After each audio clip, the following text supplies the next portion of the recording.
गोस्वामी तुलसीदास जी महाराज, जिन्होंने पूरे विश्व को रामचरितमानस प्रदान की। मैं कथा में सुनाया करता हूं, एक बार उनकी प्रयाग में कथा चल रही थी, तो एक ब्राह्मण आया और ब्राह्मण आकर के बोला, आप इतने सुंदर हैं, गुणवान हैं, बुद्धिमान हैं, मेरी बेटी से ब्याह कर लीजिए। गोस्वामी तुलसीदास जी बोले, हम नहीं करेंगे। दूसरी कथा हुई तो ब्राह्मण उसमें भी पहुंच गए। अब तो वो ऐसा हो गया कि हर कथा में गोस्वामी जी के पास आ जाए, बोले मेरी बेटी से ब्याह कर लीजिए।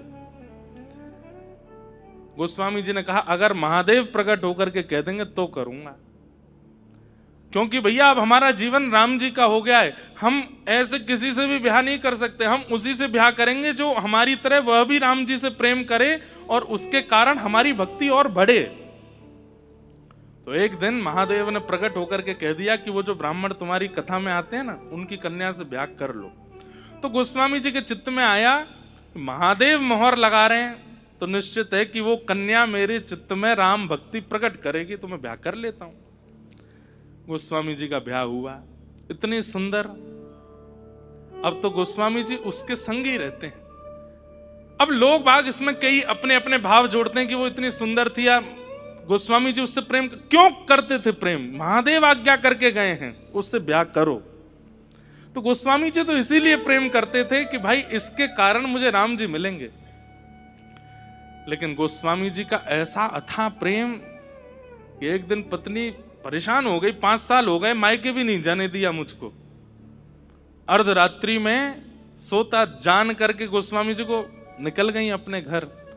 गोस्वामी जी के जब नेत्र खुले तो भागे, ढूंढने कहां गए।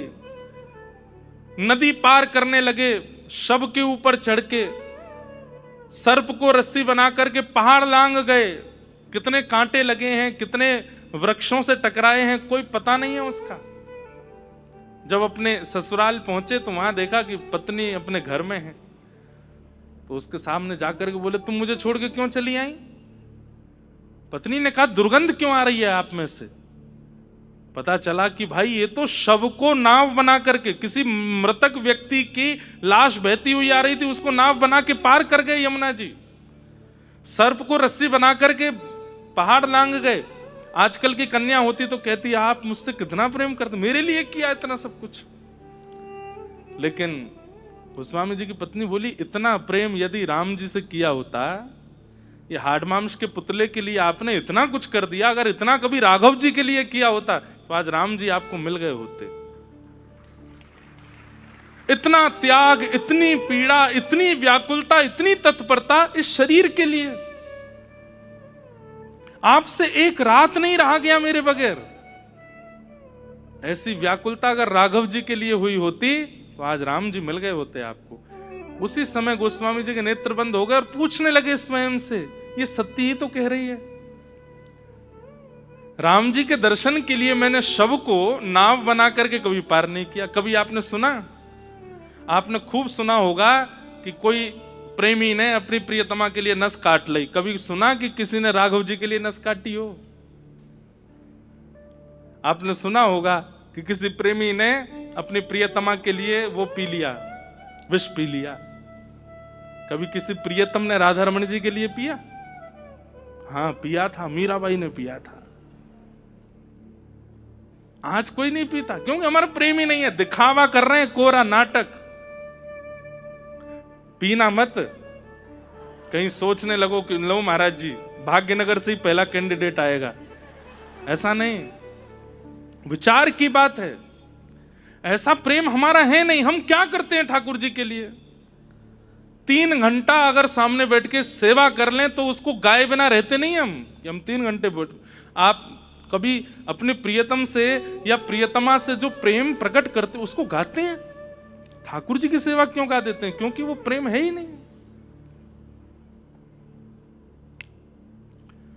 और पत्नी के कारण गोस्वामी जी उसी समय सब छोड़ करके तुलसीदास बन गए और मिले राघव जी उनको। तो अब पत्नी अनुकूल नहीं थी, लेकिन क्योंकि महादेव जानते हैं कि जब प्रतिकूल पत्नी आएगी और वह आकर के इनको ऐसे फटकारेगी तभी राम जी मिलेंगे, तो जरूरी नहीं है कि अनुकूल मिलेगा तो ही भगवत प्राप्ति होगी, कई बार प्रतिकूल के मिलने से भगवत प्राप्ति होती है। महाराष्ट्र में एक संत हुए श्री तुकाराम जी महाराज। तुकाराम जी महाराज के गांव में एक लड़के के पीछे पूरा परिवार पड़ गया, शादी करो शादी करो।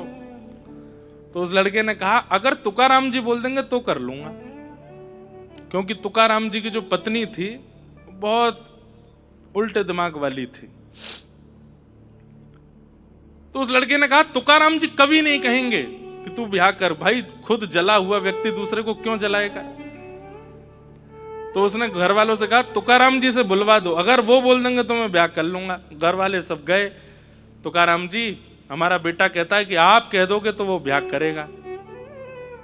बेटा बड़ा प्रसन्न, बोली ये कभी नहीं कहेंगे। खुद इनकी पत्नी, पूरा गांव जानता है कि वो भरे चौराहे पे पीट देती है, कभी कभी इनको सुना देती है।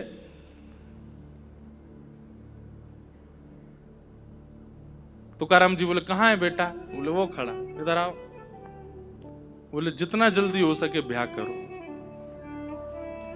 उसने कहा महाराज आप कैसे कह सकते हैं, आप खुद इतना जूझ रहे हैं अपने जीवन में, ऐसी विपरीत पत्नी प्राप्त करने के बाद आप दूसरों को, ये तो आप अधर्म कर रहे हैं। कि मतलब कोई व्यक्ति निकल के गया मार्ग से तो उसको चाहिए कि मैंने जो दुविधाएं सहन करी मैं आने वाले यात्रियों को सावधान कर दूं कि भाई आगे का मार्ग खतरे से भरा है। लेकिन कई लोग होते हैं वो दुविधाएं सहन करने के बाद सोचते हैं कि मैंने सहन करी, दूसरों को भी होनी चाहिए।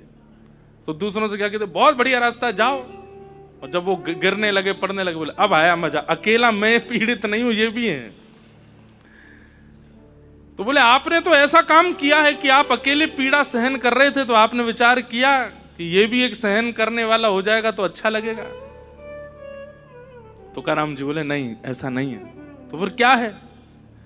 बोले देखो अनुकूल पत्नी मिल जाए तो तुम विट्ठल भगवान का प्रेम से रोज दर्शन करने जाना, हर महीने जाया करना। और प्रतिकूल पत्नी अगर आ जाए, जैसे मेरी पत्नी है, तो एक गांव में 2 तुकाराम हो जाएंगे। फिर मैं भी तू भी, दोनों एक से हो जाएंगे। अपना उत्तराधिकारी भी तो चुनना है मुझको।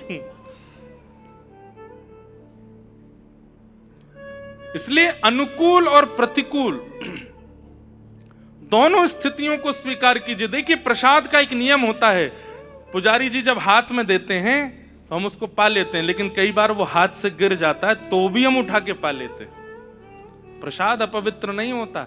ऐसे जीवन में अनुकूल और प्रतिकूल दोनों प्रसाद है, दोनों को सेवन कर लो, दोनों को स्वीकार कर लो।